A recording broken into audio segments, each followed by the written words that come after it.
There are moments in life when you think you know someone completely. You build a life with them, share your dreams, your fears, your everything. Last March at 2 a.m., I woke up with crushing chest pain that felt like someone was squeezing my heart in their fist.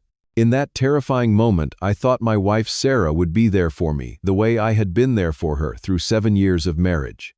But the words that came out of her mouth when I called from the emergency room changed everything I thought I knew about our relationship. Before we dive into what happened that night, I would love to know where you are watching this from. Drop a comment below and let me know your city or country. If this story resonates with you, please hit that like button and subscribe to the channel. Trust me, you will want to hear how this unfolds because sometimes you have to almost die to see the truth about the person you love. Now let me take you back to where it all began. I met Sarah 7 years ago at a small coffee shop in Portland. It was one of those rainy October afternoons when the city smelled like wet pavement and roasted beans. She was sitting by the window sketching something in a worn notebook, her dark hair falling over her face. I was waiting for my usual Americano when our eyes met. Something clicked. Within minutes we were talking like old friends. Sarah was finishing her final year in graphic design at the local college. I was working as a software engineer at a tech startup downtown, spending long hours debugging code and dreaming about the future. Our first date was at a tiny Italian restaurant on Hawthorne Street. We talked until midnight about everything from childhood memories to our biggest fears. 2 years later, we got married in a small ceremony at a vineyard outside the city. Both families came. Her mother cried. My father gave a speech about partnership and love. I remember thinking I was the luckiest man alive. I took pride in being a good husband. Every morning I would wake up early to make Sarah her favorite vanilla latte before she left for work. When she had late nights at the design studio, I would pick her up so she would not have to take the bus in the dark. I cooked dinner most nights, pasta with homemade marinara sauce, grilled salmon with asparagus, whatever she was craving. When Sarah got sick, I was there without question. 2 years into our marriage, Sarah came down with a brutal case of the flu. It hit her hard. Fever spiking to 103 degrees, body aches, so severe she could barely move. I took 3 days off work to stay home with her. I made chicken soup from scratch, changed the sheets when she sweated through them, kept cold compresses on her forehead throughout the night. I slept on the floor beside our bed so I could hear if she needed anything. Sarah kept saying, "I do not know what I would do without you." Then came the appendicitis scare. It was a Saturday morning when Sarah doubled over in pain while we were making breakfast. The way she clutched her side, the paleness of her face, I knew something was seriously wrong. I drove her to the hospital, going 20 miles over the speed limit, my hand holding hers the entire way. The doctors confirmed it was appendicitis. She needed emergency surgery. I stayed at the hospital for 4 straight days, sleeping in an uncomfortable chair that made my back scream, eating vending machine food, never once going home. I was there when she woke up from anesthesia, confused and scared. I was there for every medication dose, every slow walk down the hospital corridor, every moment of recovery. After she came home, I took another week off to care for her. I helped her to the bathroom. I changed her bandages. I made sure she took her antibiotics on schedule. Every evening I would massage her lower back because the surgery had left her sore all over. Sarah would look at me with tears in her eyes and say, "You are my rock." I believed that was what marriage meant. You show up for each other, especially when things get hard. You carry each other through the darkness. That belief made what happened next so much harder to understand. Last March, everything fell apart. I had been working on a massive project at the company, a software overhaul that had consumed my life for 3 months. 12-hour days became normal. 14-hour days became frequent. I was surviving on coffee and takeout, barely sleeping 5 hours a night. The stress was crushing. My shoulders stayed tense. My jaw ached from clenching. I told myself it would be over soon, just a few more weeks, then I could rest. On a Tuesday night in mid-March, I came home exhausted. Sarah was already in bed, scrolling through her phone. We exchanged a few words about her day at the design agency, where she had recently been promoted to senior designer. She seemed distant, but I chalked it up to both of us being tired. We fell asleep around 11 p.m. At 2 a.m., I woke up to a sensation I will never forget. It felt like an elephant was sitting on my chest, crushing the air out of my lungs. My left arm tingled and went numb. Cold sweat poured down my face and back. My heart was racing so fast I could hear it pounding in my ears. Panic seized me. This was not normal pain. This was something catastrophic happening inside my body. I shook Sarah awake, my voice, barely a whisper. "Sarah, something is wrong. I think I am having a heart attack." She opened her eyes, squinting at me in the darkness. Her expression was not concern, it was annoyance. "Chapman, it is 2 in the morning. I know, but I cannot breathe properly. My chest, it feels like someone is squeezing it. I need to go to the hospital right now." Sarah sat up and turned on the bedside lamp. She looked at her phone. "I have a client meeting at 8 a.m. It is a huge account. I need to be sharp." I could not believe what I was hearing. "Sarah, I am telling you, I think I am dying." She let out a long sigh, the kind of sigh you make when someone is inconveniencing you. "You are probably just stressed from work. Take some aspirin and try to relax." "This is different." My voice was shaking. "Please, I need help." Sarah threw off the covers and stood up, her movements sharp with frustration. "Fine. Do whatever you need to do. But I am not missing my meeting." I stared at her, hoping she would change her mind, hoping she would see how terrified I was. But she just got back into bed and turned off the lamp. In the darkness, I heard her say, "You will be fine. You always are." I do not remember the drive to the hospital clearly. It is like my brain blocked out parts of it to protect me. I remember gripping the steering wheel so hard my knuckles turned white. I remember every red light feeling like an eternity. I remember thinking I might pass out and crash the car. The hospital was 5 miles from our house, but it felt like 50. When I stumbled into the emergency room at 2:30 a.m., the triage nurse took one look at me and rushed me back immediately. They hooked me up to monitors, wires everywhere, an IV in my arm, the beeping of machines tracking every heartbeat. A doctor came in, a woman in her 40s with kind eyes and a calm voice. She asked me questions while studying the screen. How long had I been feeling this way? Did I have a history of heart problems? Was I under stress? After running an EKG and some blood tests, she delivered the news that made my blood run cold. "Mr. Chapman, you are showing signs of angina, which can be a precursor to a full heart attack. Your cardiac enzymes are elevated. We need to keep you here for observation for at least 24 hours, possibly longer. This is serious." I nodded, trying to process the information. The doctor continued, "Do you have someone who can stay with you, family? Your wife?" That question broke something inside me. I thought about Sarah lying in our bed, annoyed that I had woken her up. I thought about how I had stayed by her side for 4 days when she had appendicitis. And now when I needed her most, she was worried about a morning meeting. I pulled out my phone with trembling hands and called her. It rang 4 times before she answered. Her voice was thick with sleep and irritation. "What now, Chapman? The doctor says I might have had a heart attack. They are keeping me here for at least a day. Can you come?" There was a pause. 3 seconds that felt like 3 hours. "And what exactly do you expect me to do there?" Her words hit me like a physical blow. I am scared, Sarah. I need you here." She let out another one of those exasperated sighs. "Chapman, I am not your babysitter. You need to handle this yourself." The words hung in the air. "I am not your babysitter. Handle it yourself." My wife, the person who promised to stand by me in sickness and health, was telling me to handle a potential heart attack alone. "But Sarah, this is serious. I could die. Do not be dramatic. The doctor said you are stable, right? You will be fine. I have an important meeting tomorrow morning and I need my sleep. We will talk about this later." The line went dead. She had hung up on me. I stared at my phone in disbelief, then looked up at the nurse who had been adjusting my IV. She gave me a sympathetic look that made everything worse. She had heard the entire conversation. "Would you like me to call anyone else?" she asked gently. I shook my head. There was no one else. My parents lived in Arizona, too far to help at this hour. My closest friends would come if I asked, but it was the middle of the night. And besides, I did not want to admit that my wife had refused to come. "I am okay," I lied. The nurse patted my shoulder before leaving. But I was not okay. I was lying in a hospital bed connected to machines, terrified that my heart might stop, and completely alone.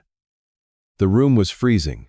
The fluorescent lights hummed overhead. Every few minutes a monitor would beep, reminding me that my body was in crisis. I thought about the times I had cared for Sarah, the flu, the appendicitis, the countless smaller moments when she had a headache or a bad day.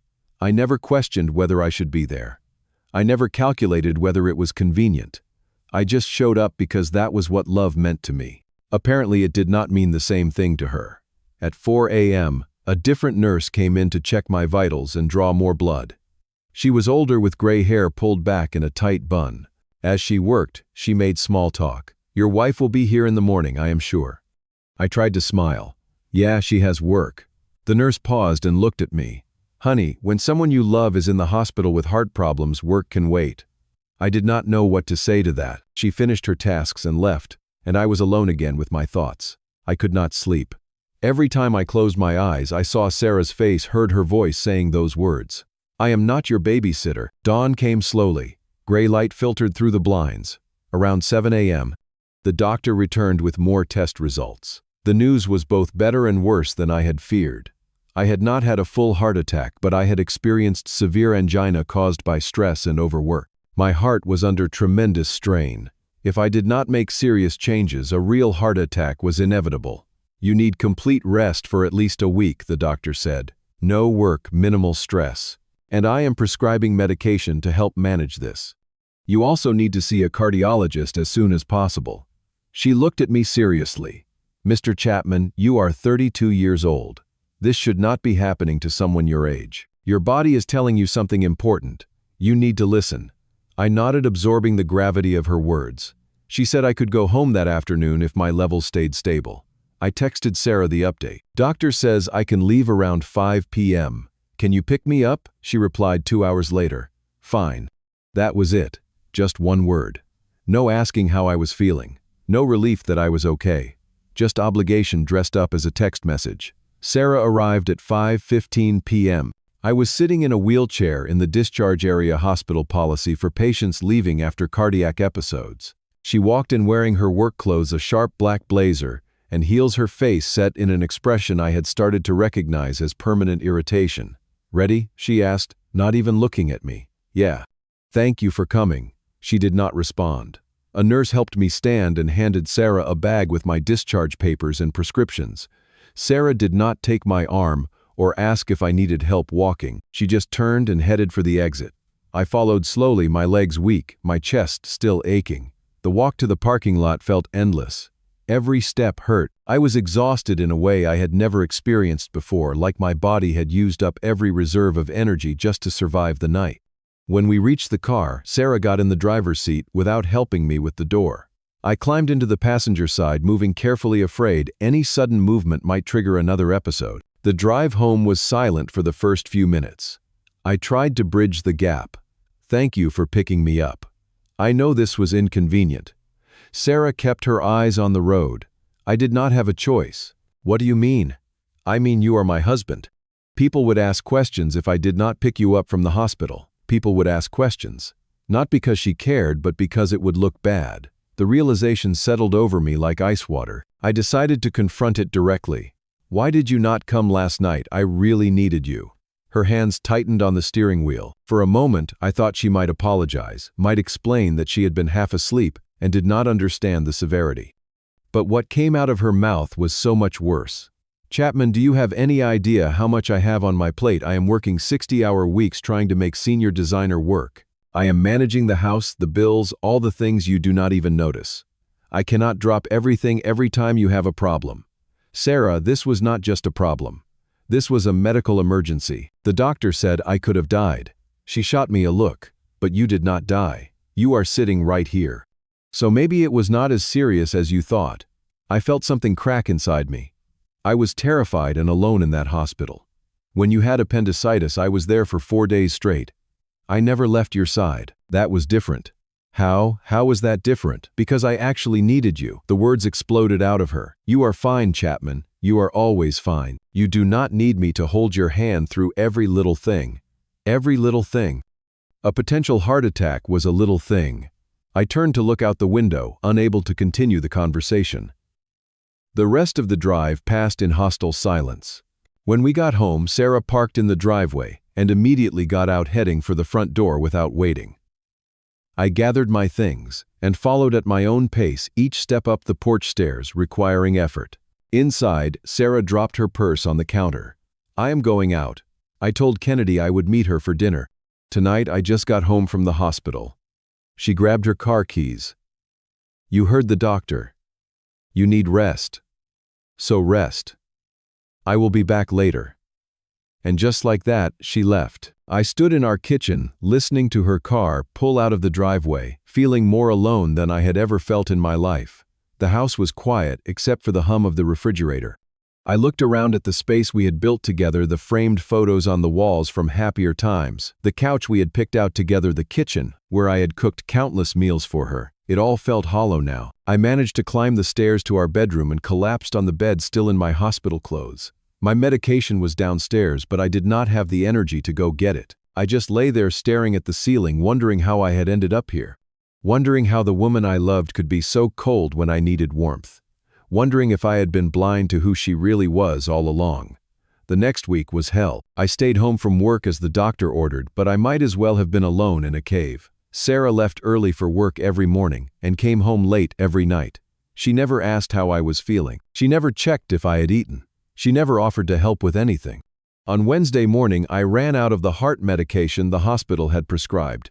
I texted Sarah, asking if she could pick it up from the pharmacy on her way home. She replied, "Cannot. Too busy. Order it online." So I ordered it online and waited 2 days for delivery, rationing the pills I had left, terrified that I might have another episode without the medication. The chest pain came back on Thursday night. I was lying in bed around 9 p.m. when I felt that familiar crushing sensation starting to build. Panic flooded my system. I grabbed my phone and called Sarah. She answered after 5 rings, and I could hear music and laughter in the background. "What is it?" she asked, sounding annoyed. "The pain is back. I am really scared." "Did you take your medication?" "Yes, but it is not helping." "Then call your doctor. I am at happy hour with people from work. I cannot just leave." "Sarah, please." "Chapman, I cannot fix this for you. You are an adult. Figure it out." She hung up. I sat there in bed, phone in hand, feeling tears burn behind my eyes. I did not call the doctor. I did not call anyone. I just lay there in the dark, trying to breathe through the pain, trying to convince myself I was not dying. The pain eventually subsided around midnight. But something else was happening inside me, something beyond the physical. A clarity was emerging from the fog of confusion and hurt. I was seeing my marriage for what it truly was. I had spent 7 years giving everything I had to someone who would not give me basic compassion when I needed it most. On Friday afternoon, while Sarah was at work, I opened her laptop to look for our health insurance information. I needed to schedule that cardiology appointment the hospital had recommended. Her email was open. I should not have looked, but a message thread caught my eye. The subject line read, "Drinks tonight." It was from someone named Dylan, a colleague at her design firm. I opened it. The messages went back weeks. Most were casual work talk, but as I scrolled, the tone shifted. There was one from 3 days ago, the day after I came home from the hospital. Dylan had written, "How is your husband doing?" Sarah's response made my blood run cold. "He is fine, just being dramatic about some chest pain. Honestly, it is exhausting. He expects me to drop everything and babysit him," Dylan replied. "That is rough. You deserve better than that." Sarah wrote back, "I know. He has always been needy. Right now he is just lying around the house acting like he is dying. I am so tired of it." I kept reading. There were more messages going back further. Complaints about me. About how I was boring. About how I did not make enough money. About how she felt trapped.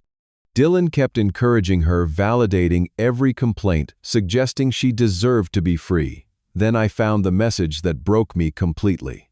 It was from a week before my hospital trip. Sarah had written, "Sometimes I think about just letting him fend for himself. Maybe if he had to handle life on his own, he would toughen up." Dylan responded, "Or maybe you should stop wasting your time on someone who does not appreciate you." Sarah replied, "You might be right." I closed the laptop, my hands shaking. This was not just about one bad night. This was not about being tired or stressed. Sarah had been pulling away from me for months, maybe longer. The hospital incident had just revealed what was already there. She did not love me anymore. Maybe she never had. Maybe I had been so busy being the perfect husband that I never noticed I was the only one trying. I sat there for a long time processing what I had learned. Part of me wanted to rage, to scream, to demand answers. But a bigger part of me just felt tired. Tired of trying. Tired of giving. Tired of loving someone who saw my love as a burden. By the time Sarah came home that evening, I had made my decision. I was sitting on the couch when she walked in. She barely glanced at me as she set down her bag and kicked off her shoes. "Sarah, we need to talk." She sighed, that familiar sound of irritation. Can it wait? I have had a long day. No. It cannot wait. Something in my voice made her look at me. I could see her defenses going up. Her body language shifting. I saw the messages with Dylan. Her face went pale. You went through my computer. I was looking for insurance information. But that does not matter now. What matters is that I finally see the truth. She tried to recover. Chapman, you are misunderstanding. Dylan is just a friend. I was venting. People vent about their spouses. It does not mean anything. I shook my head slowly. It means everything. You called me needy for almost dying. You told him you were tired of me. You said you wanted to let me fend for myself. This is not about one conversation, Sarah. This is about who you are. And who you are is not someone who loves me. That is not fair. Is not it I spent 4 days in a hospital chair for you when you had appendicitis? You would not come for one night when I thought I was having a heart attack. You called me dramatic for being terrified. You said you are not my babysitter. Those were your words. Sarah crossed her arms. I was tired. I had work. You cannot expect me to put my life on hold. I am not asking you to put your life on hold. I am asking you to care. And you do not. You have not for a long time. Maybe you never did. She started to protest, but I held up my hand. I deserve better than this. I deserve someone who shows up when things get hard. Someone who sees me as a partner, not a burden. You are not that person. So what are you saying? I took a deep breath. I want a divorce. The words hung in the air between us. Sarah stared at me like I had just spoken a foreign language. Then her expression shifted to anger. You are being ridiculous. You cannot just throw away 7 years because I did not handle one situation the way you wanted. This is not about one situation. This is about a pattern. This is about the fact that when I read those messages, I was not even surprised. Some part of me already knew. I have been making excuses for you, trying to convince myself you were just stressed or busy. But the truth is, you do not love me enough to be there when I need you. And I cannot live like that anymore. Sarah tried several more times to argue, to minimize, to make me feel guilty. But I had made up my mind. The next morning, I packed a bag and moved into a hotel. By the end of the week, I had rented a small apartment across town. I contacted a lawyer, a guy I had gone to college with who specialized in family law. He looked over the messages I had, screenshots, the hospital records, the timeline of Sarah's neglect. This is actually helpful, he said. In cases where one spouse abandons the other during a medical crisis, courts tend to be unsympathetic. She will have a hard time arguing for much in the divorce. I did not care about the money or the assets. I just wanted out. I wanted to be free from the constant feeling that I was not enough, that my needs were inconvenient, that loving someone meant I should expect nothing in return.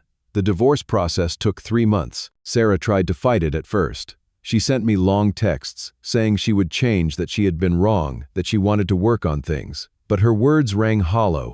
Where was that desire to change when I was lying alone in a hospital bed? Where was that remorse when I came home and she left me to go out with friends? Her lawyer tried to claim Sarah was entitled to half of everything, including my retirement savings and the equity in our house. But my lawyer presented the evidence, the messages showing her contempt for me, the hospital records showing I was there alone during a cardiac emergency, even testimony from the nurses who remembered my case. The judge was not impressed with Sarah's behavior. She ended up with less than she had hoped for.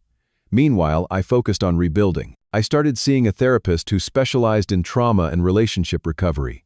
She helped me understand that I had been in a one-sided marriage for years, that I had confused love with servitude. Real love, she told me, is reciprocal. It flows both ways. What I had with Sarah was me pouring myself out while she simply took. I also focused on my health. I found a good cardiologist who adjusted my medications and helped me develop a plan for managing stress. I started going to a gym near my new apartment, working out slowly at first, gradually building back my strength. I changed my diet, cutting out processed foods and learning to cook healthy meals for myself. It was strange at first, cooking for one, after years of cooking for two, but it was also liberating. I reconnected with friends I had neglected during my marriage. Marcus, my college roommate, lived in Portland. I had not seen him much in recent years because Sarah always found reasons why we should not hang out with him. Now I understood why. Marcus had never liked Sarah. He had told me once early in our relationship that she seemed self-centered. I had defended her, then made excuses. I wished I had listened. Marcus and I started meeting for lunch every week. Just talking to him, laughing again, remembering who I was before I had poured all my identity into being. Sarah's husband was healing in ways I had not expected. He never said "I told you so," but I could see the relief in his eyes that I had finally walked away. Work improved too. Once I was not carrying the weight of a dying marriage, my performance got better. I was sharper in meetings, more creative in my coding, more present with my team. 6 months after the divorce was finalized, I got promoted to senior engineer with a significant raise. My manager told me I seemed like a different person, more confident and engaged. The chest pain never came back. My cardiologist ran tests and found that my heart had stabilized. The angina had been real, but it had been exacerbated by emotional stress. Removing Sarah from my life had literally healed my heart. A year after the divorce, I ran into Sarah at a coffee shop. The same one where we had first met, actually. I was there with Marcus, and she was alone at a corner table. She looked different, older, tired. There was none of that sharp confidence she used to carry. She saw me and hesitated, then walked over. Marcus gave me a look that said he would leave if I wanted, but I shook my head. I was not afraid of this conversation anymore. "Chapman," she said quietly, "can we talk for a minute?" "Sure." She glanced at Marcus, who made himself busy with his phone to give us space. Sarah sat down across from me, and I noticed her hands were shaking slightly. "I have been wanting to reach out," she started, "but I did not know if you would want to hear from me." "What is it you want to say?" She took a breath. "I was wrong. About everything. The way I treated you, especially when you were in the hospital. I have been in therapy, and I am starting to understand how selfish I was, how cruel. You deserved so much better." I listened without interrupting. There was a time when I would have jumped at these words, would have seen them as the apology I had been desperate for. But now, sitting here a year later, they did not have the power I once thought they would. "I did not appreciate what I had," Sarah continued. Her eyes were getting wet. "You were the best thing in my life, and I treated you like you did not matter. I do not expect you to forgive me. I just wanted you to know that I understand now what I lost." "What changed?" I asked, genuinely curious. She looked down at her coffee cup. "After you left, I tried to keep living the same way, working all the time, going out pretending I was fine. But I was not fine. I was empty. Everything felt hollow. Dylan, the guy from work, he asked me out a few months after our divorce. I thought maybe that was what I wanted, someone new. But being with him made me realize something. He did not really care about me either. He just liked the attention, and I realized I had become just like him, someone who takes and never gives. I understood what she was saying, but it did not change anything. "Sarah, I appreciate you telling me this, and I am glad you are working on yourself, but that does not undo what happened. You made your choices. I have made mine. I know." A tear ran down her cheek. "I just need to know, is there any chance, could we ever try again?" The question hung between us. A year ago, I might have considered it, but not now. Not after I had discovered who I was without her. Not after I had learned what real self-love felt like. Not after I had experienced the peace of not walking on eggshells, not managing someone else's moods, not wondering if my needs would be seen as burdens. "No," I said gently but firmly. "We cannot. What we had was not healthy for either of us. You needed to grow, and so did I. But we cannot do that together. We already tried that, and it almost destroyed me." Sarah nodded, wiping her eyes. "I understand. I really do. I just had to ask." "I hope you find what you are looking for," I said, and I meant it. "I hope you learn to give as much as you take. That is the only way you will ever have something real with someone." "What about you?" she asked. "Are you happy?" I thought about my life now. My small apartment that felt like home. My job that I loved. My Friday lunches with Marcus. The book club I had joined. The volunteer work I had started doing at a community center teaching kids to code. The peace I felt when I woke up in the morning. The freedom of not having to prove my worth to someone who refused to see it. "Yeah," I said. "I really am." We said goodbye after that. It was not dramatic or painful. It just was. As I watched her leave the coffee shop, I felt nothing but a quiet sense of closure. That chapter of my life was done. The wounds had healed. I was moving forward. Marcus looked up from his phone. "You okay?" "I am better than okay," I told him. And I was. The story I am telling you now is not really about Sarah or even about the divorce. It is about the moment I almost died, and discovered something worse than death. I was living a life where my existence was an inconvenience to the person who was supposed to love me most. That hospital bed, that lonely night, that crushing realization, it was the best thing that ever happened to me, because it gave me permission to save my own life. I learned that love should not feel like drowning. It should not require you to make yourself smaller so someone else can feel bigger. It should not demand that you ignore your own needs until you are barely functioning. Real love is reciprocal. Real love shows up. Real love does not call you dramatic when you are terrified. Real love does not say, "I am not your babysitter," when you need help. Real love sees your vulnerability as a gift, not a burden. I also learned that sometimes walking away is not giving up. Sometimes it is the bravest thing you can do. I spent 7 years trying to make someone love me the way I loved them. I poured everything I had into a vessel that had a hole in the bottom, and I kept pouring, kept trying, kept hoping that if I just gave enough, it would finally be enough. But it never would have been, because the problem was not that I was not giving enough. The problem was that she was not capable of receiving it. Now, when I look back at that night in the hospital, I do not feel angry anymore. I feel grateful. Grateful that I got a wake-up call before it was too late. Grateful that I found the strength to leave. Grateful that I discovered I could survive on my own, and not just survive, but thrive. My heart is stronger now, both physically and emotionally. I know what I deserve. I know what I will accept and what I will not. And I know that being alone is infinitely better than being with someone who makes you feel alone. If you are watching this, and something in my story resonates with you, I want you to ask yourself a question. Are you pouring yourself into someone who would not cross the street for you? Are you accepting treatment that you would never tolerate if a friend told you about it? Are you confusing love with servitude? Because I did that for 7 years, and it almost killed me. Literally. You deserve someone who shows up, who sees your pain and wants to ease it, who considers your needs as important as their own, who would move mountains to be there when you are scared. If you do not have that, if you are settling for less, please hear me when I say this: you deserve better. And sometimes, choosing yourself is the most loving thing you can do. I am not bitter. I am not broken. I am free. And that freedom is worth everything I went through to get here. That night in the hospital was not the night I almost died. It was the night I started to really live. So here is my question for you, and I really want you to think about it. Who is in your corner? Who would drop everything to be there for you? And if the answer is no one, or if the answer is uncertain, what are you going to do about it? Drop your thoughts in the comments below. I read every single one, and your stories matter to me. If this resonated with you, please hit that like button.